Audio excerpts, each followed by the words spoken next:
Okay, I spend way too much time thinking and talking about food. I know. Yet the other day, I had the opportunity to share lunch with one of the fine men in our church family. He'd invited me over to his office, and we went to a restaurant close by his place of business. I'd never been to this eating establishment before. He and the waitress suggested that I order the shrimp and the grits. What I didn't expect was to find the best shrimp and grits I've ever tasted in my life. It was a culinary delight. My huge bowl was filled with some awesome grits, something no southerner can live without. Mixed in and sitting on top of those succulent grits were fresh Mayport shrimp, sausages, and spices. It was truly a delight to my taste buds. We were sitting there talking about life and what was going on in each other's little worlds when the waitress brought me the bowl.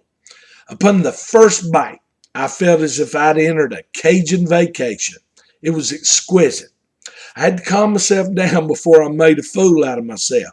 But guys, it was good. I know it's just food, but it really was good. On top of that, the portion size was extremely large.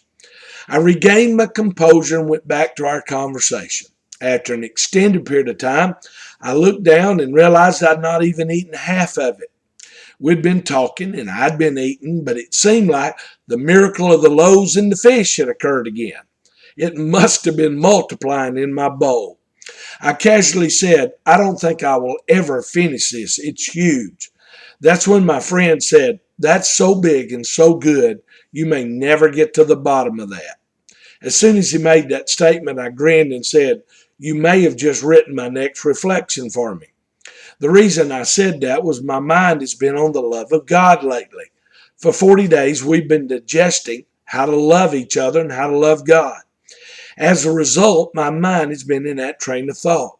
It dawned on me that the great and vast love that God has for me and for you is so big and so good that we could exhaust our entire lives trying to delve into it and enjoy it, but we would never get to the bottom of it.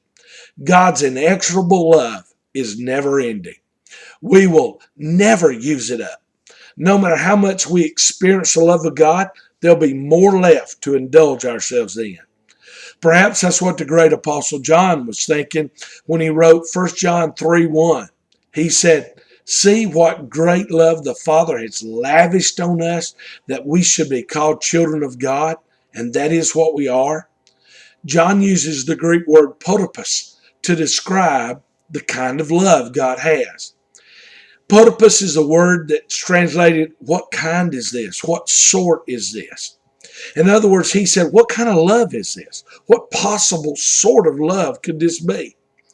It's the word that immigration officers in the first century used at ports when they couldn't figure out the origin of a visitor. They would say, "What kind of person is this? Where did he come from? He's not like anyone else we've seen." David wrote in Psalm 36:5, when it comes to the love of God, he's not like anyone else. His love is so great and so fast, it's out of this world. For as high as the heavens are above the earth, so great is his love for those who fear him. He also wrote in Psalm 36:5, "Your unfailing love, O God, is as vast as the heavens. Your faithfulness reaches beyond the clouds." Get it? You'll never get to the bottom of it. You need to know you will never exhaust God's love for you. You can't outrun it. You can't dig under it. You can't jump over it. You can't out-sin it. You are loved by the one who made you. No matter what happens in your life, you are loved by God. Even when difficult circumstances come, for whatever reason they come, God still loves you. God said in Jeremiah 29:11, "I know the plans I have for you. They're plans for good and not for disaster, to give you a future and a hope." This is an old song, but I love the words and they fit here. The love of God is greater far than any tongue or pen could ever tell. It goes beyond the highest star and reaches to the lowest hell. The guilty pair bowed down with care. God gave his son to win. His erring child he reconciled and pardoned from his sin. Could we with ink the ocean fill, And were the skies of parchment made, were every stalk on earth a quill, and every man a scribe by trade, to write the love of God above would drain the ocean dry, nor could the scroll contain the whole, though stretched from sky to sky. O love of God, how rich and pure, how measureless and strong, it shall forever endure, the saints' and angels' song. Here's your thought for today. God loves me. Here's a prayer to finish today. God, remind me all day how much you love me. God bless you.